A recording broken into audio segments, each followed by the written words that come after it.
I loved the old man. He had never wronged me. He had never given me insult. For his gold, I had no desire. I was never kinder to him than during the whole week before I killed him. It was his eye. It was the eye of a vulture, a pale blue eye with a film over it.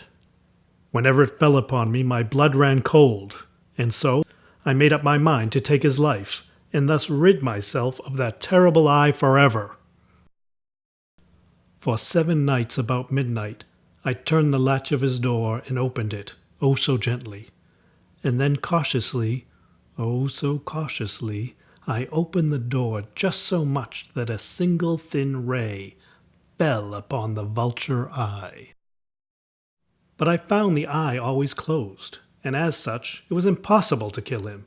After all, it was not the old man who vexed me, but his evil eye.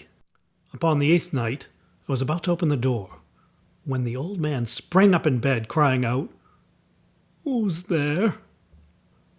When I had waited a long time, very patiently, without hearing him lie down, I resolved to open the door a little, and let a simple dim ray, like the thread of a spider, fall upon the vulture eye. It was open, wide open. I grew furious as I gazed upon it, dull, blue, with a hideous veil over it that chilled the very marrow of my bones. Now there came to my ears a low, dull, quick sound, such as a watch makes when enveloped in cotton. It was the beating of the old man's heart. It increased my fury as the beating of a drum stimulates the soldier into courage.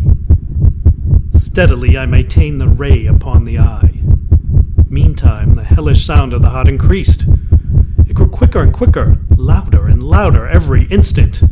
I thought the heart must be about to burst. Then a new anxiety seized me. The sound, it might be heard by a neighbor. In an instant I dragged him to the floor and pulled a heavy mattress over him. His eye would trouble me no more. I cut off the head and the arms and the legs. I took up planks from the flooring of the chamber and deposited all between the scantlings.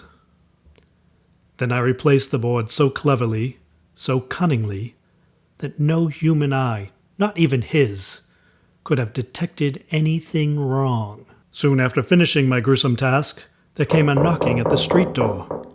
A shriek had been heard by a neighbor, and an officer had been alerted to search the premises. The old man I mentioned was absent in the country. That shriek was my own, in a dream. I led him at length to the old man's chamber. I was singularly at ease. My manner had satisfied the officer, but soon my head ached, and I noticed a ringing in my ears as he chatted. It was a low, dull, quick sound, much like the sound a watch makes when enveloped in cotton.